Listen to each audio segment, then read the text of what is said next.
Before we kick off with the Caerphilly 5K, here's a 2-minute explainer. Have you noticed how everyone is sick lately? We appear to be ill more frequently and for longer. Sometimes we feel like we're recovering, only to be hit with another bout of illness. Is this really a thing? Well, when COVID arrived on the scene, the sight of patients admitted to hospital with pneumonia-like symptoms led many of us to believe that COVID-19 was a respiratory illness. But as time has gone on, in addition to the acute damage caused by COVID infections, a large number of people developed chronic symptoms, otherwise known as long COVID. A large body of research tells us that COVID-19 isn't just a respiratory illness. Rather, it's multisystemic, meaning it can potentially impact all of our organs. Lately, another worrying aspect has emerged.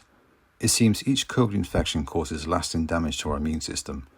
That in fact COVID depletes our T cells and B cells, the body's tools for fighting off infections. This depletion lasts for prolonged periods, and while these cells do eventually recover, even then not to baseline levels.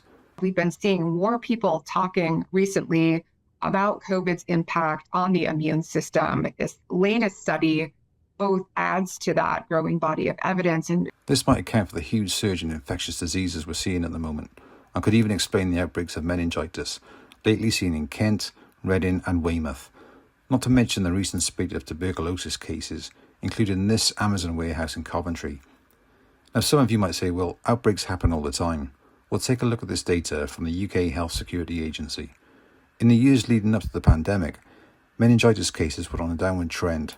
Then along came the pandemic. And there you have it, a surge in cases since 2020. But this isn't an isolated incident. It's the same with TB, Legionella, Listeria, whooping cough, Strep A, I could go on. And to add yet more fuel to the fire, evidence has shown that COVID can reactivate dormant viruses, including Epstein-Barr and cytomegalovirus. The initial explanation for the rise in infectious diseases was believed to be down to time spent in lockdown. Theory had it, our immunity waned, and when we finally opened up, we exposed ourselves to a whole raft of new infections. Well, we're now 5 years on from the last lockdown, and this trend is rising even now. It appears it's not so much a case of immunity debt, but rather immunity theft.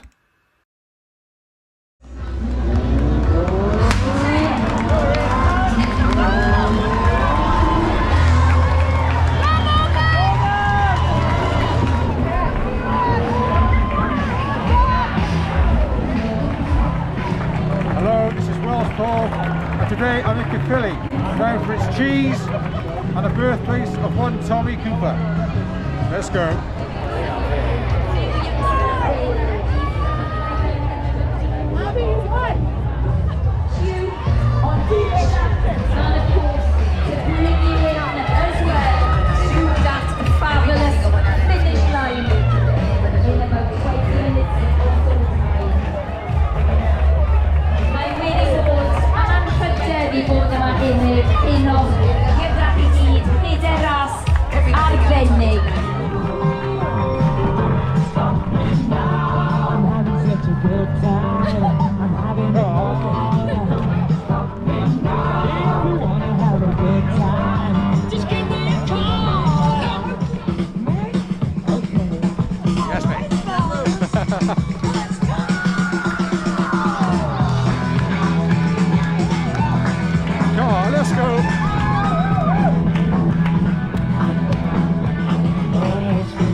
We've run next to each other.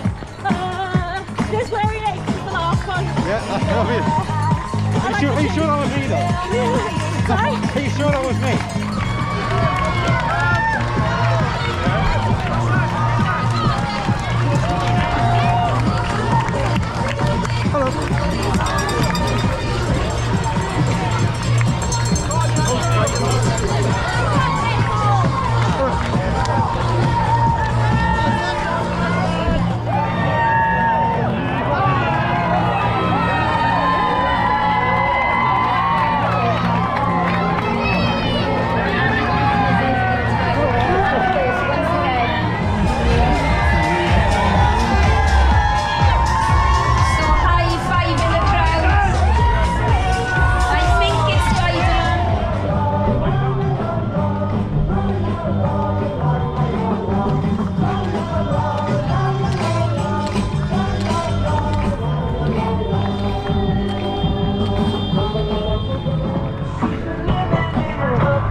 Tony Lewis.